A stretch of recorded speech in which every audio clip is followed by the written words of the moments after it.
Hello, I hope you're doing well. Welcome back to another CSGO episode. This one going to be my last episode of 2018, but also for you guys, the first episode of 2019. I just wanted to make a short recap, a little revert back to the year of 2019 and the biggest moments we saw throughout entirety of CSGO. On top of that, this will be a subjective list, so my favorites of the biggest things that did happen throughout the year might not be your favorites, so feel free to comment down below. There are certainly things I probably did miss, but here are my about top 10 moments I thought throughout 2018. Definitely rang a bell for the entire year, and hopefully 2019 will be all the better for CSGO. So it's going to be a progressive countdown, guys, from 10 to number 1. It's going to get increasingly better and increasingly bigger in terms of moments as we go on throughout the video. Now, first off, though, to start off the countdown, guys, number 10, in my opinion, has to be the rise of Olaf Meister, the return and the departing of him throughout the entire year. If you guys do remember, for FaZe Clan, an on and off kind of a roller coaster year for this team, who was inside the top 5 for majority of the year, either with Olaf Meister or without him. Of course, if you guys remember, he first left back in May, he came back in April, he left in June, then came back officially a couple months later, guys. And I want to say my number 10 biggest moment was his official return from injury after 2 months away from CSGO. And of course,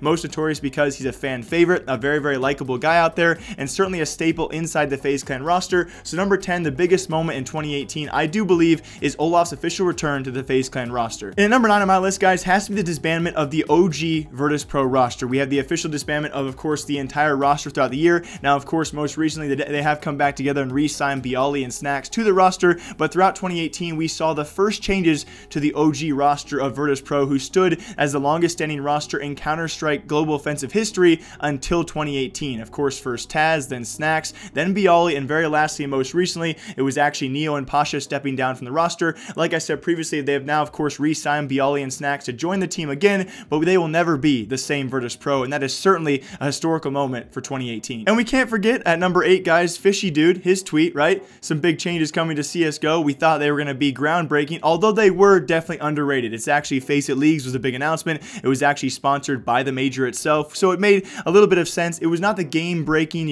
just earth-shattering update we expected, but it still was a huge update for up-and-coming pro players, but it'll always go down notoriously as the leaked update that wasn't necessarily a leak. And at number 7, a very short one, guys, the Panorama UI update, or UI Panorama, because I never know the exact way to pronounce it, was a huge update. We expected sometime throughout 2018. We've been awaiting this one for quite some time. Although it's a huge graphical overhaul, it also helps some FPS issues for a few people out there. It's definitely a huge change in CSGO, one that some people do miss, the old inventory and the old lobbies. Like I have it sometimes, but it's definitely grown on me throughout the entire year, and it's definitely a step in the right direction, I think, graphically for the future of CSGO, and I can't wait to see where it goes. And number 6, maybe not going to be this far ahead on your list if you did a top 10, but certainly on mine, a huge update for the future. It shows some sort of promise for another game mode out there for CSGO, that being for new players who don't want to play matchmaking or wingman or play on others' faces or ESEA servers. That will be the brand new CSGO Small Battle Royale CSGO Danger Zone release this year, of course, just most recently, just over a month ago. Although, of course, it has its kinks, it has this weird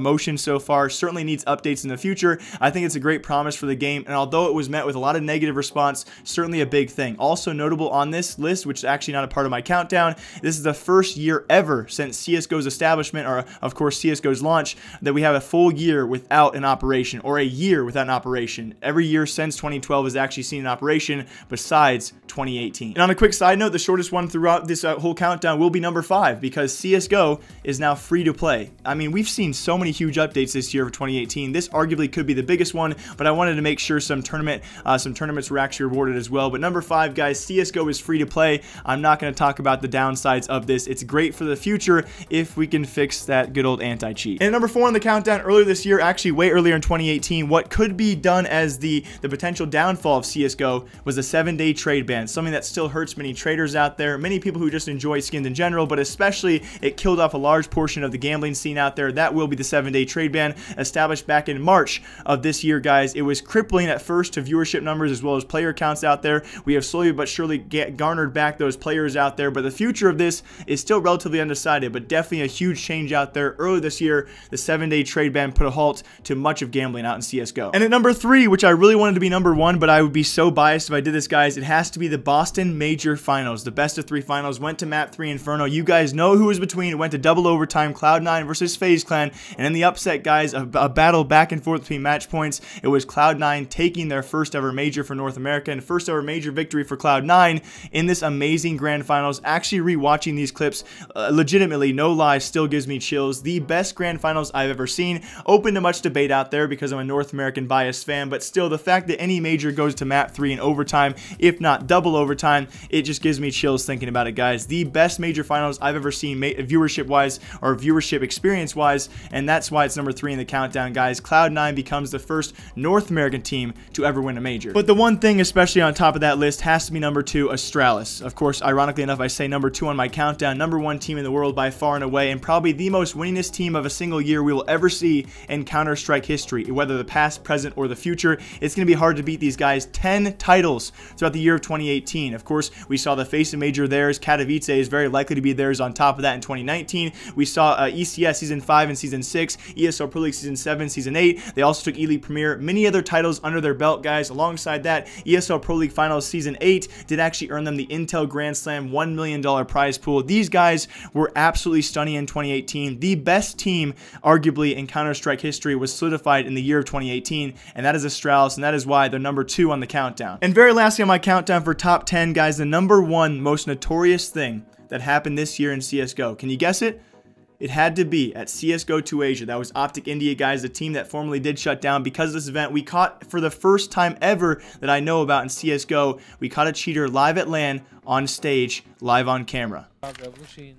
虽然赢下来这一方案，但是经济仍然是特别差，没错。最惨的是一把 MP9。And it very well could be debated, right? Cloud9's major victory, of course, Astralis' feat, what they did in 2018, could easily be number 2 and number 1 coincidentally on this list, but it was by far and away the most notorious media-wise, the biggest event, the most blown-up event of 2018. Besides that, though, the entire list I've read off today has kind of just re-shocked me. The development that Counter-Strike has made throughout 2018, the fact that this top 10 list, we've had so many great moments out there, and this is not even scratching the surface. I know a lot of you guys in the comment section will probably be mad at me because I missed some other big events out there, and certainly in terms of trades and roster swaps and of course titles won by other teams out there, some huge things have happened in Counter-Strike throughout the entire year 2018, but also on this channel. I just want to take one last second to thank all of you guys who have watched the channel these last 6 months and especially the last 3 months. We've seen tremendous growth, tremendous feedback from all of you guys in the comment section, a tremendous following as well on social medias, and I honestly can't thank you guys enough. I cannot wait to look forward, onward and upward for the future in terms of 2019, and it's been an amazing year not only for Counter-Strike but all the esports out there in the scene, and I want to thank you guys one last time for watching this channel. I'll be back here in a couple days in 2019, and I will see you guys all then. As always, my name is Jake. Take care of yourselves. I'll see you soon.